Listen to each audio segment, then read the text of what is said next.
Hi SP families எல்லாரும் எப்படி இருக்கீங்க? We are doing good. Welcome to my channel AM gold fashion. நம்மளுடைய சேனலை இன்னும் யாரெல்லாம் சப்ஸ்கிரைப் பண்ணாமல் பார்க்குறீங்களோ அவங்களாம் போயிட்டு ஃபஸ்ட்டு சப்ஸ்கிரைப் பண்ணிவிட்டு பக்கத்தில் இருக்கிற பெல் ஐக்கானமே ஆல் ஆப்ஷன் கொடுத்துக்கோங்க. அப்போ தான் நான் போடுற அடுத்தடுத்த வீடியோஸ் எல்லாமே உங்களுக்கு நோட்டிஃபிகேஷனில் வரும். இன்றைக்கி நம்ம இந்த வீடியோவில் எதை பற்றி பார்க்க போகிறோம் அப்படின்னா எஸ்பிஓட என்னோட ஜேர்னியை பற்றி தான். ஓகேவா? அதாவது 2023 நான் ஜாயின் பண்ணி இப்போ வரைக்கும் எந்த அளவுக்கு போயிட்டுருக்கு, எஸ்பிஓ வந்து எந்த அளவுக்கு ஒரு ட்ரஸ்டடான கம்பெனி அப்படிங்கிறத பற்றி தான் ஃபுல் டீட்டெயிலுமே இந்த வீடியோவில் உங்களுக்கு நான் சொல்ல போகிறேன். ரொம்பவே இன்ட்ரெஸ்டிங்காகவும் இருக்கும். வீடியோவை ஃபுல்லாக ஸ்கிப் பண்ணாமல் பாருங்கள். இப்போ வாங்க கண்டினியூ பண்ணலாம். 2023 1ஆம் தேதி 1ஆம் மாதம் நான் ஜாயின் பண்ணேன். அப்பையிலேருந்து இப்போ வரைக்கும் எப்படிலாம் போயிட்டுருக்கு அப்படிங்கிறத பற்றி தான் இப்போ நம்ம 1 by 1 பார்க்க போகிறோம். ஓகேவா? இந்த வீடியோவை யாரையுமே வந்து ஜாயின் பண்ண சொல்லவோ இல்லை கன்வீன்ஸ் பண்ணவோ இல்லை. ஓகேவா? என்னோட பர்சனல் எக்ஸ்பீரியன்ஸை மட்டும்தான் இதில் வந்து நான் ஷேர் பண்ணுறேன். உண்மையை சொல்லணும்னா எனக்கு ரொம்ப நாளாகவே ஒரு ஆசை, வீட்டில் இருந்தபடி ஏதாவது ஏர்ன் பண்ணணும், நம்ம வந்து சும்மா வீட்டிலே இப்படி இருக்கக்கூடாது, அப்படி நம்ம கையிலையுமே வந்து 10 காசு வச்சுக்கணும் அப்படின்னு சொல்லிட்டு ரொம்ப நாளாகவே நான் ஆசைப்பட்டுட்டே இருப்பேன். வீட்டை விட்டு வெளியில் போகிறதுக்குலாம் வந்து எங்கள் வீட்டில் வந்து அலோட் பண்ண மாட்டாங்க. அந்த நேரம் பார்த்து தான் என்னோட ஃப்ரெண்டு மூலியமாக எஸ்பிஐ பற்றி வந்து தெரிய வந்தது. அவங்க என்ன சொன்னாங்க அப்படின்னா, இது ஒரு நல்ல ஒர்க் ஃப்ரம் ஹோம் தான் ஆப்பர்ச்சுனிட்டி, இந்த ஆப்பர்ச்சுனிட்டி வந்து நீ மிஸ் பண்ணிடாத, ரொம்பவே ட்ரஸ்டடான ஒரு ஜாப் தான், வீட்டில் இருந்தபடியே நீ பண்ணலாம், ஜஸ்ட் ஒர்க்குன்னு பார்த்தா ஒரு 5 minutes மட்டும் தான் இருக்கும் அப்படின்னு சொல்லிட்டு சொன்னாங்க. அந்த நேரத்தில் எனக்கு ஆன்லைன் ஜாப்னா என்னன்னு எனக்கு சுத்தமாகவே தெரியாது. ஜுவல்லரி, சாரீஸ் இந்த மாதிரி தான் பண்ணிகிட்டு இருந்தேன். மற்றபடி வந்து இந்த வீட்டில் இருந்தபடியே ஒர்க் ஃப்ரம் ஹோம் அந்த மாதிரிலாம் எதுவுமே நான் பண்ணது கிடையாது. என்னோடய ஃப்ரெண்டு வந்து அடிக்கடி சொல்லிகிட்டே இருப்பாங்க, நீ வந்து இதை யூஸ் பண்ணிக்கோ, இந்த ஆப்பர்ச்சுனிட்டி வந்து நீ மிஸ் பண்ணிடாத, இது ட்ரஸ்டடாக இருக்குது, நான்லாம் இவ்வளோ ஏர்ன் பண்ணியிருக்கேன், நீ ஜாயின் பண்ணு, ரொம்ப நாளாகவே நான் இருக்கேன் அப்படின்னு சொல்லிகிட்டே இருப்பாங்க. நான் அப்போல்லாம் நினைப்பேன், இது உண்மையாக இருக்குமா இல்லை ஸ்கேமாக இருக்குமா, பணம் வாங்கிட்டு ஏமாற்றிடுவாங்களோ அப்படிலாம் சொல்லிட்டு நான் நிறைய நம்ம வெளியிலலாம் பார்த்துருக்கோம்ல, அதனால ரொம்பவே நான் பயந்துட்டு இருந்தேன். சரி ஓகே, நம்மளும் தானே ஆசைப்பட்டுட்டு இருக்கோம், நல்லது கிட்டத்தட்ட நம்ம ஜாயின் பண்ணி தான் பார்ப்போமேன்னு சொல்லிட்டு நான் ஏர்ன் பண்ண காசில் என்ன பண்ணேன், அதை பேமெண்ட் அப்போதைக்கு கட்டி நான் வந்து ஜாயின் பண்ணினேன். அதுவும் எடுத்தோம் கவுத்தோன்னு சொல்லிட்டுலாம் நான் ஜாயின் பண்ணவே இல்லை. என் ஃப்ரெண்டு ரொம்ப சொல்லிகிட்டே இருப்பாங்க. அதுவும் வந்து நான் 2-3 மாதமாக யோசிச்சுட்டே இருந்தேன், இவங்க இந்த அளவுக்கு சொல்கிறாங்களே, நம்ம ஜாயின் பண்ணலாமா, நல்லதாக வருமா அப்படின்னு சொல்லிட்டு. அப்புறம் தான் சரி ஓகேவா பார்த்துடலாம் அப்படின்னு சொல்லிட்டு நான் பேமெண்ட்டை கட்டி நான் வந்து உள்ளே ஜாயின் பண்ணினேன். அவங்க சென்ட் பண்ண பேமெண்ட் ப்ரூஃப்லாம் பார்த்தேன். அதுக்கப்புறமா அவங்களுக்கு கீழே டவுன்லைன்லாம் இருப்பாங்க இல்லையா, அவங்ககிட்டலாம் வந்து 2-3 பேர்கிட்டலாம் விசாரித்தேன், எப்படி போயிட்டுருக்கு, நல்லா இருக்கா, ட்ரஸ்டடாக இருக்கா, நம்ம வந்து மற்ற டீட்டெயில்ஸ்லாம் கொடுக்குறமே, பர்சனல் டீட்டெயில்ஸ்லாம், இது மூலிமா எதுவும் பிரச்சனை வருமா இப்படிலாம் கேட்டப்போ, அதெல்லாம் கிடையாது, நாங்கள் இத்தனை வருஷமாக ஒர்க் பண்ணிகிட்ருக்கோம், நீங்கள் தாராளமாக ஜாயின் பண்ணலாம் அப்படின்னு சொல்லிட்டு ரொம்பவே நம்பிக்கையாக சொன்னாங்க. அதுக்கப்புறமா சரி ஓகேன்னு சொல்லிட்டு முடிவு பண்ணி நான் ஜாயின் பண்ணேன். இதில் என்ன ஒன்றுனா, நான் ஜாயின் பண்ணி 2 நாள் தாங்க ஒர்க் பண்ணேன். அதுக்கப்புறம் பார்த்தீங்கன்னா 100 days லீவுன்னு சொல்லிட்டாங்க. அந்த நேரத்தில் இவ்வளோ கஷ்டப்பட்டு நம்ம பணத்தை கட்டிட்டோமே, நம்ம வந்து கொஞ்சம் கொஞ்சமாக சேர்த்து வச்சு இவ்வளோ கஷ்டப்பட்டு பணம் கட்டினமேன்னு சொல்லிட்டு நினச்சி ரொம்ப ஃபீல் பண்ணேன். எங்கள் வீட்டில் எல்லாருமே சத்தம் போட ஆரம்பிச்சிட்டாங்க. அதுக்கப்புறம் ரொம்ப ஒரு 2 நாள் வந்து டல்லாக இருந்தேன். ஆனால் சும்மா சொல்லக்கூடாது, அந்த நேரத்தில் எங்களுக்கு வந்து ரொம்ப ரொம்ப ரொம்ப பூஸ்டப்பாக இருந்தது. எல்லாமே வந்து எங்களோட கமாண்டர்ஸாக இருக்கட்டும், எங்கள் சார் சங்கர் சார் வந்து எங்கள் நோட்டீஸ் போர்டில் வந்து என்ன ஒரு அப்டேட்டாக இருந்தாலுமே அந்த இடத்துல கொடுத்துக்கிட்டே இருப்பாங்க. நோட்டீஸ் போர்டில் வந்து எங்களுக்கு வந்து அனௌன்ஸ்மெண்ட் பண்ணிக்கிட்டே இருப்பாங்க, இந்த மாதிரி பேக் அண்ட் ஒர்க் போயிட்டுருக்கு, இதனால தான் வந்து லீவ் இருக்குது, சில இஷ்யூலாம் இருக்குது, மெயின்டெனன்ஸ் ஒர்க் போயிட்டுருக்கு, யாரும் பயப்படாதீங்க, நியூ ஜாயினர்ஸாக இருக்கிறதுனால நீங்களாம் யாரும் பயப்படாதீங்கன்னு சொல்லிட்டு ரொம்ப அவங்க வந்து என்ன ஒரு அப்டேட்டாக இருந்தாலுமே கொடுத்துக்கிட்டே இருப்பாங்க பேக்கில். ஓகேவா? அதுக்கப்புறம் கமாண்டர்ஸ்லாம் வந்து மீட்டிங் வச்சு எல்லாமே வந்து ஃபீல் பண்ணாதீங்கம்மா, இப்படி இருங்கம்மான்னு சொல்லிட்டு, நம்ம ட்ரஸ்டடான ஜாபில் தான் நம்ம வந்து இருக்கோம், யாரும் வந்து மனசை விட்டு ஒரு மாதிரி ஃபீல் பண்ணாதீங்க அப்படிங்கிற மாதிரிலாம் ரொம்ப மோட்டிவேட் பண்ணிக்கிட்டே இருப்பாங்க. அதே மாதிரி அவங்க சொன்ன மாதிரி லீவும் முடிஞ்சிச்சு. 100 days முடிஞ்சு ஒர்க் வந்து திரும்ப ஸ்டார்ட் ஆக ஆரம்பிச்சிச்சு. அப்புறம் திருப்பி என்ன பண்ணிவிட்டோம், நாங்களாம் ஒர்க் பண்ணி நாங்கள் ஏர்ன் பண்ண அமௌண்ட் எல்லாமே வந்து எங்களுக்கு வந்து டபுளாகவே வந்துருச்சு. நாங்கள் எவ்வளோ பேமெண்ட் பண்ணி நாங்கள் ஒர்க்கை ஸ்டார்ட் பண்ணமோ அதை விட பல மடங்கு வந்து நான் ஏர்ன் பண்ணிட்டேன். ஓகேவா? இதில் என்ன ஒரு எனக்கு ரொம்ப ஹாப்பியான விஷயம் அப்படின்னா, நான் வந்து மைக்ரோ ஓவன்னா எனக்கு ரொம்ப ரொம்ப பிடிக்கும். அதாவது அதில் வந்து என்ன பண்ணணும்னு கூட எனக்கு தெரியாது. அந்த இமேஜ் கூட உங்களுக்கு நான் ஆட் பண்ணுற பாருங்கள். இதில் எப்படி ஒர்க் பண்ணணும், என்ன பண்ணணும்னு கூட எனக்கு தெரியாது. ஆனால் அது வந்து ஒரு 10 வருஷமாகவே எனக்கு வந்து ரொம்ப பிடிக்கும். ஷாப்பிங்லாம் போனால் அந்த மைக்ரோ ஓவனை மட்டும் பார்த்துட்டே இருப்பேன், சூப்பராக இருக்குது, இது வாங்கணும் ஒரு நாள் அப்படின்னு சொல்லிட்டு. முதல்ல நான் எஸ்பிஓவில் சேலரின்னு எடுத்து இமீடியட்டாக என்ன பண்ணேன், மைக்ரோ ஓவன் தான் வாங்கணும். ஆனால் என்ன பண்ணணுன்னே தெரியாது, மைக்ரோ ஓவன் தான் வாங்கணும்னு சொல்லிட்டு வீட்டில் அழைச்சிட்டு போயிட்டு நான் அவன் தான் வாங்கினேன். அவ்வளோ ஒரு ஹாப்பியாக இருந்துச்சு.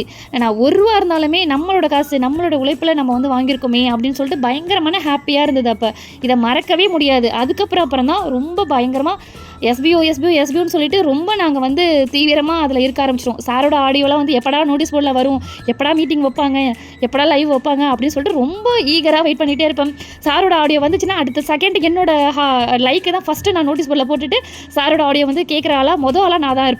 அதே மாதிரி கமாண்டர்ஸ்லாம் வந்து மீட்டிங் வச்சாங்க அப்படின்னா ஜாயின் பண்ணி ஆளாக மீட்டிங் அட்டெண்ட் பண்ணுறவும் நானாக தான் இருப்பேன். அப்போ உள்ள ஆக்டிவ் தான் இப்போ வரைக்குமே குறையில.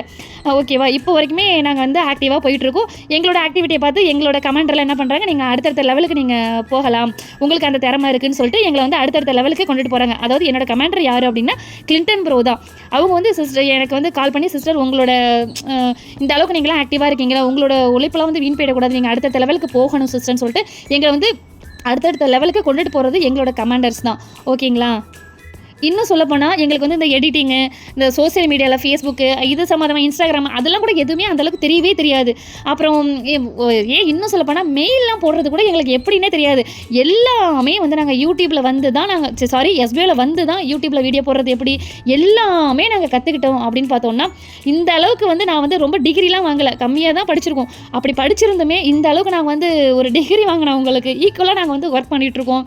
எங்களாலேயுமே எல்லாம் முடியும்னு சொல்லி அடுத்தடுத்து எங்களுக்கு மோட்டிவேட் பண்ணி எங்களை கூப்பிட்டுட்டு வந்து இந்த அளவுக்கு எங்களை வந்து வச்சுருக்காங்க. அப்படின்னா எங்களோட சங்கர் சார், எங்களோட கமாண்டருக்குலாம் வந்து இந்த இடத்துல நான் வந்து தேங்க் பண்ணிக்கிறேன்.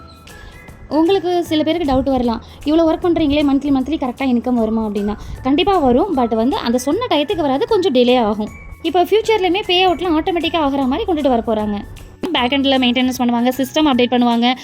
இந்த மாதிரி இஷ்யூ நிறையா வரும். நிறைய பிரச்சனையெல்லாம் அவங்க ப்ராப்ளத்தெல்லாம் ஃபேஸ் பண்ணி அது எல்லாமே ஒன்றா சால்வ் பண்ணி ரொம்ப கஷ்டப்பட்டு தான் இந்த அளவுக்கு வந்து கம்பெனி வந்து வளர்ந்துருக்குன்னா பார்த்துக்கோங்களேன். முன்னாடி இருந்ததை விட இப்போ ரொம்ப அப்டேட் ஆகிருக்கு. எங்களோட ஒர்க்கு எல்லாமே முன்னாடிலாம் வந்து டைமண்டு அந்த மாதிரி கோல்டு சில்வர்னு சொல்லிட்டுலாம் பிளான் இருக்கும். முன்னாடி இருந்ததெல்லாம் வந்து டோட்டலாக இப்போதைக்கு சேஞ்சஸ் ஆகி அஃபிலியேட் அப்படின்னு சொல்லிட்டு நாங்கள் அஃபிலியேட் ப்ரோக்ராம் அப்படின்னு சொல்லிட்டு ஒர்க் பண்ணுறது, யூடியூப்பில் போயிட்டு வீடியோ பார்க்குறது, இந்த மாதிரிலாம் இப்போ ஒர்க்கு ஃபுல்லாகவே சேஞ்ச் ஆகிடுச்சு. வீட்டில் இருந்தபடியே நாங்கள் வந்து ஒரு ஹவுஸ் ஒய்ஃபாகவும் இருந்துக்கிட்டு வீட்டில் குழந்தைங்களையுமே பார்த்துட்டு கிச்சன் ஒர்க்கையும் பார்த்துட்டு மற்ற வேலைகளையும் பார்த்துட்டு நாங்கள் வீட்டில் இருந்தபடியே ஒர்க் பண்ணுறது ரொம்பவே ஈஸியாக இருக்குது. இந்த டயத்தில் தான் நீங்கள் ஒர்க் பண்ணணும் அப்படின்லாம் எந்த ஒரு கண்டிஷனுமே கிடையாது. ஓகேவா? இதை நீங்கள் பண்ணி தான் ஆகணும், இதை நீங்கள் செஞ்சு தான் ஆகணும் அப்படிலாம் எந்த ரூலுமே கிடையாது. நம்ம எனக்கு எப்போ ஃப்ரீ டைம் கிடைக்குதோ அதில் ஒரு 5 நிமிஷம் 10 நிமிஷம் நம்ம வந்து டைம் ஸ்பெண்ட் பண்ணாலே போதும், நம்ம வந்து ஈஸியாகவே என் பண்ணிடலாம். இன்னும் சொல்லப்போனால் சில ஆன்லைனில் வந்து நம்ம வந்து ப்ராடக்ட்லாம் பை பண்ணுறோன்னு வச்சுக்கோங்க, நம்ம பைசா கட்டி. அப்போ வந்து அவங்க வந்து ரேட்டிங் ரிவ்யூலாம் கேட்பாங்க. நம்ம பணம் கட்டி பொருள் வாங்கி நம்ம வந்து ரிவ்யூ ரேட்டிங்லாம் கொடுக்குறோம். பட் இங்கே வந்து அப்படிலாம் கிடையவே கிடையாதுங்க. ஓகேவா? நம்ம பார்க்குறதுக்கு நம்ம ரேட்டிங் அண்ட் ரிவ்யூ கொடுக்குறது இவங்க காசு கொடுக்குறாங்க. இதான் ஒர்க்கே. ஓகேவா? அதே மாதிரி யூடியூப்பில் போய்ட்டு வீடியோஸ் பார்க்கணும். நம்மளுக்கு விருப்பப்பட்டால் மட்டும்தான் லைக் போட போகிறோம், சப்ஸ்கிரைப் பண்ண போகிறோம், இல்லைனா அதையுமே விட்டுட்டு வந்துட போகிறோம். ஓகேவா? இந்த மாதிரி தான் நம்ம செல்லை பார்க்குறதுக்கு அவங்க தான் நமக்கு வந்து பைசா கொடுக்குறாங்க. இது எவ்வளோ ஒரு ஈஸியாக இருக்குல்ல. என்ன ஒன்று இதில் ஒரு மைனஸ் அப்படின்னா பேமெண்ட் வந்து டிலே ஆகுங்க, அவ்வளோதான். ஓகேவா? டேண்டான அந்த ஒரு 10ஆம் தேதி வரும் அப்படின்னா அந்த 10ஆம் தேதி வராது, கொஞ்சம் டிலே ஆகும். அதுதான் இதில் ஒரு மைனஸ்னு வச்சுக்கோங்களேன். அப்படி இருந்தாலுமே ஒன்றும் பிரச்சனை இல்லை. இப்போ ஃபியூச்சரில் எல்லாமே கொண்டுட்டு தான் வர போகிறாங்க. ஒன்றா அப்டேட் பண்ணிட்டு தான் இருக்காங்க. பேக்ரவுண்டில் வந்து ஒர்க் போயிட்டு தான் இருக்குது. எப்படின்னா ஆட்டோமேட்டிக்காகவே வந்து பே அவுட் ஆகிற மாதிரிலாம் மந்த்லி இன்கம் வர மாதிரிலாம் ரொம்ப ஹார்ட் ஒர்க் பண்ணி எஃபெக்ட் போட்டு இந்த அளவுக்கு கொண்டுட்டு வந்திருக்காங்கன்னா அது வந்து சாதாரணமான ஒரு விஷயமே கிடையாது. அதே மாதிரி எஸ்பிஓ வந்து அப்பப்போ முன்னாடியெல்லாம் லீவ் விடுவாங்க பார்த்தீங்களா, சொன்னேன். அது அந்த நேரத்தில் என்ன பண்ணேன், சரி ஓகே எஸ்பிஓ மாதிரி இன்னும் அப்போ எஸ்பிஓவில் தான் வந்து பழகிட்டேனே, அதனால் வந்து சரி ஓகே இன்னும் அடுத்தடுத்து அந்த லீவில் இருக்க டயத்தில் வேறு ஜாபும் எனக்கு வந்து ரெக்கமெண்ட் பண்ணாங்களா என்னோடய ஃப்ரெண்ட்ஸு, போயிட்டு ஜாயின் பண்ணால் அதெல்லாம் வந்து ஒரு அட்லீஸ்ட் ஒரு 3-4 மாதம் கூட வந்து இருந்ததே கிடையாதுங்க. அதிகபட்சம் 6 மாதம் தான். அதுக்கப்புறம் காணாமல் போயிடும். ஓகேங்களா? அதுலேயுமே நான் வந்து ஜாயின் பண்ணி அதுக்கப்புறம் ஒர்க் பண்ணியிருக்கேன். பட் அதுக்கப்புறம் இழுத்து மூடிட்டு போயிடுவாங்க. அதெல்லாம் வந்து இல்லவே இல்லைன்னு வச்சுக்கோங்களேன். எஸ்பிஓ மட்டும்தான் 2018 ஆரம்பித்து இப்போ வரைக்குமே நாங்கள் ஒர்க் பண்ணிகிட்ருக்கோம். இத்தனை வருஷமாக இன்னும் வந்து கண்டிப்பாக இன்னும் மேலும் 15 வருஷம் இல்லை 20 வருஷம் இல்லை, இது கண்டினியூ ஆகிக்கிட்டே தான் இருக்கும். ஓகேவா? புதிய ஃபியூச்சர்ஸு, புதிய ஒர்க்கு, புதிய அப்டேட்டு அப்படின்னு சொல்லிட்டு வேறு லெவலில் அடுத்தடுத்த லெவல் என்ன எப்படிலாம் கொண்டுட்டு போகலாம் அப்படின்னு சொல்லிட்டு சூப்பராக கொண்டுட்டு போயிட்டு தான் இருக்காங்க எங்கள் எஸ்பிஓ. சில பேர் சொல்கிறாங்க பேமெண்ட் இதிலலாம் வராது, இதெல்லாம் ஃபேக்கு ஃப்ராடு அப்படின்னு சொல்லிட்டு. அப்படிலாம் கிடையவே கிடையாது. இவ்வளோ நாள் நாங்கள் நம்பிக்கையாக இந்த அளவுக்கு நாங்கள் ஒர்க் பண்ணுறோம் அப்படின்னா அப்போ எஸ்பிஓ மேலே நாங்கள் எந்த அளவுக்கு நம்பிக்கை வச்சுருப்போம். சில பேர் வந்து இதில் வந்து நம்ம வந்துங்க எஸ்பிஓவில் வந்து ஒர்க் பண்ணுறோம் அப்படின்னா கஷ்டம் நஷ்டம் எல்லாத்துலேயுமே வந்து நம்ம கண்டிப்பாக வந்து பங்கெடுத்துக்கணும். நம்மளுக்கு கொடுத்துக்கிட்டே இருந்தால் மட்டும்தான் நம்ம வந்து அது கம்பெனி வந்து ஓகே நல்ல கம்பெனி, இல்லைனா நம்ம வந்து எது வேணாலும் வாய்க்கு வந்தபடி ஃபேக்கு ஃப்ராடெல்லாம் நம்ம சொல்லலாம் அப்படின்னு நம்ம வந்து சொல்லக்கூடாது. கஷ்டமும் உண்டு நஷ்டமும் உண்டு. ஓகேவா? எல்லாமே தாண்டி எல்லாத்துலேயுமே நம்ம சப்போர்ட்டிவாக தான் நம்ம இருக்கணும். இப்போ வரைக்குமே எங்களுக்கு வந்து பேமெண்ட் வரதுக்கு டிலே தான் ஆகுது. நாங்கள் வந்து வித்ட்ரால் ரெக்வஸ்ட் கொடுத்துருக்கோம், இப்போ வரைக்குமே எனக்கு வரல. இருந்தாலும் இந்த அளவுக்கு நான் நம்பிக்கையாக இருக்கேன் அப்படின்னா அந்த அளவுக்கு எங்கள் சங்கர் சாரோட ஸ்பீச் வந்து அவ்வளோ ஒரு உண்மையான ஒவ்வொரு வார்த்தையுமே இருக்கும். அந்த அளவுக்கு சப்போர்ட் இருக்கும். கண்டிப்பாக எங்களுக்கும் பேமெண்ட் வரதான் செய்யும். ஓகேவா? பேமெண்ட் போட்டுட்டு தான் இருக்காங்க. ப்ரூஃப் ஆஃப் எஸ்பிஐயில் பார்த்தீங்கன்னா பேமெண்ட் ப்ரூஃப் அவ்வளோ வந்துட்டு தான் இருக்குது. இப்போ நான் ரெக்கமெண்ட் பண்ணி எனக்கு கீழேயுமே ஒரு 25-30 பேர்கிட்ட இருக்காங்க. அவங்களுமே எஸ்பிஓ மேலே அந்த அளவுக்கு நம்பிக்கை வச்சுருக்காங்கன்னா பார்த்துக்கோங்களேன்.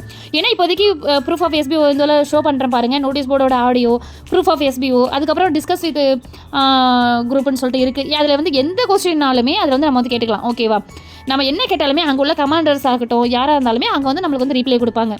அதே மாதிரி ஏதாவது ஒரு ப்ராப்ளம் அப்படின்னாலுமே ரைஸ் டிக்கெட் பண்ணுறது எல்லாமே இருக்குதுன்னு வச்சுக்கோங்களேன். லைவ் சேட் பண்ணுறது எல்லாமே இருக்குது. நம்ம என்ன கொஸ்டின் கேட்டாலுமே அந்த இடத்துல நமக்கு வந்து ஆன்சர் வரும். இப்போது ஃபேக்கு ஃப்ராடுன்னு ஒரு சில பேர் கேட்குறாங்களே, அவங்களுக்கு நான் ஒரு கொஸ்டின் கேட்குறேன். எத்தனை ஆன்லைன் ஜாபில் வந்து நம்ம வந்து ஜாயின் பண்ணி நிறைய ஏமாந்துருக்கோம். ரீஃபண்ட் வந்து எந்த கம்பெனிலையாவது நமக்கு கொடுத்துருக்காங்களா? முதல்ல ரீஃபண்ட் கொடுக்கறது வந்து நம்ம எஸ்பிஓ மட்டும்தான் இருக்கும். ரீஃபண்டுமே கொடுத்துட்டு தான் இருக்காங்க. அந்த ப்ரூஃப்மே வந்து நம்மக்கிட்ட ப்ரூஃப் ஆஃப் எஸ்பிஓவில் வந்துட்டு தான் இருக்குது. அது மட்டும் இல்லாமல் பணம் வராது ஃபேக்கு அப்படின்னு சொன்னவங்களுமே பணம் வந்ததுக்கப்புறமா வாங்கிட்டு நான் தெரியாமல் சொல்லிட்டேன் சார், சாரி சார், எனக்கு இப்போ அமௌண்ட் வந்துச்சு சார், நான் திரும்ப ஒர்க் பண்ணலாமா அப்படின்னு கேட்குற மக்களுமே இருக்க தான் செய்கிறாங்க. இது பொய்யெல்லாம் கிடையாதுங்க, 100% உண்மை தான். ஏன்னா ஃபேஸ்புக்கில் இப்போ எவ்வளவோ டெவலப் ஆகிடுச்சு. நம்மளுக்கு சோசியல் மீடியாங்கிறது எவ்வளவோ டெவலப் ஆகிடுச்சு.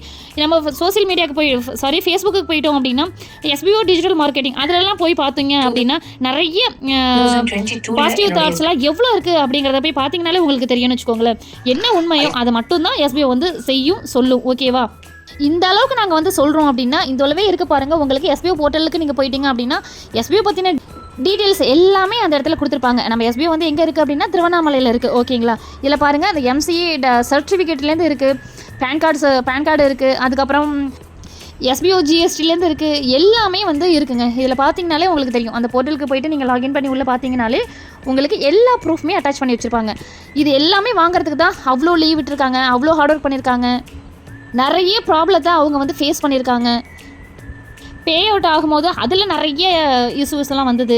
எல்லாத்தையுமே சால்வ் பண்ணி இன்றைக்கி அடுத்தடுத்த லெவலுக்கு அவங்க வந்து பின்வாங்காமல் அடுத்தடுத்த லெவலுக்கு கொண்டுட்டு போக தான் பார்க்குறாங்க. இன்னும் மேலே 10 இல்லை 15 இல்லை 20 வருஷத்துக்கு மேலேயே இன்னும் எஸ்பிஓ வந்து 100% ட்ரஸ்டடாக இன்னும் வேறு லெவலுக்கு கொண்டு போயிட்டே தான் இருப்பாங்க. இப்போ வீட்டில் இருந்தபடியே ஒர்க் பண்ணுறேன், ஈஸியாகவே ஏர்ன் பண்ணுறேன், ஃபேமிலி கூடவுமே டைம் ஸ்பெண்ட் பண்ணுறேன். ஓகேவா, இந்த ஆப்பர்ச்சுனிட்டி எஸ்பிஓ எங்களுக்கு வந்து கொடுத்ததுக்கு ரொம்ப தேங்க் பண்ணிக்கிறேன். எங்களை போல் சில பேர் வெளியே போயிட்டு வேலை செய்ய முடியாத பலருக்கு வந்து வீட்டில் இருந்தபடியே உழைத்து சம்பாதிக்க இது ஒரு வாய்ப்பாக இருக்குது. ஓகேவா, இது வேணும்னா கண்டிப்பாக யூஸ் பண்ணிக்கோங்க. எஸ்பிஓவில் ஒர்க் பண்ணுறது எங்களுக்கெல்லாம் பெரிய கிஃப்ட்டுன்னு தான் நாங்கள் சொல்ல முடியும். நான் இந்த வீடியோவில் சொன்னது எல்லாமே என்னுடைய பர்சனலாக நான் அனுபவப்பட்டது மட்டுமே தான் நான் வந்து சொல்லியிருக்கேன். ஓகேவா, ஒவ்வொருத்தரோட அனுபவமே வேறு மாதிரி இருக்கும். அதனால் எந்த ஒரு வாய்ப்பாக இருந்தாலுமே ஃபஸ்ட்டு நம்ம வந்து புரிஞ்சுக்கணும். ஓகேவா, உங்கள் முடிவை வந்து நீங்களே எடுக்கணும். இந்த எஸ்பிஓவில் ஜாயின் பண்ணி எனக்கு வந்து ஒரு விஷயத்தை வந்து நல்லாவே கற்றுக் கொடுத்துடுச்சு. என்ன அப்படின்னா, நம்பிக்கை இருந்தால், பொறுமை இருந்தால், தொடர்ந்து முயற்சி இருந்தால் வெற்றி தாமதமாக வரலாம். ஓகேவா, ஆனால் உண்மையான உழைப்பு ஒருபோதும் வீணாகாது. நிறைய விஷயங்களை வந்து இந்த எஸ்பிஓ வந்து கற்றுக் கொடுத்துருக்கு. திறமையை வந்து அதிகப்படியாக எங்களுக்கு வந்து வெளிப்படுத்துறதுக்கு இது ஒரு வாய்ப்பாகவே எங்களுக்கு வந்து அமைஞ்சிருக்கு. எங்களுடைய ஆக்டிவிட்டியை பார்த்து எங்களுடைய கமெண்டரான கிளின்டன் ப்ரோ எங்களை அடுத்தடுத்த லெவலுக்குமே கொண்டுட்டு போகிறாங்க. இதெல்லாம் எங்களுக்கு வந்து சொல்ல முடியாத ஒரு மகிழ்ச்சின்னு தான் சொல்ல முடியும். ஓகேவா, இது வெறும் ஆரம்பம் மட்டும்தான். இன்னும் நிறைய போயிட்டே இருக்கும். நாங்களும் எஸ்பிஓ கூட தொடர்ந்து கண்டினியூ பண்ணிக்கிட்டே தான் இருப்போம். இந்த வீடியோ உங்கள் எல்லாருக்குமே பிடிச்சிருந்துச்சுன்னா லைக் பண்ணுங்கள், கமெண்ட் பண்ணுங்கள், மற்றவங்களுக்குமே ஷேர் பண்ணுங்கள். தேங்க்ஸ் ஃபார் வாட்சிங்.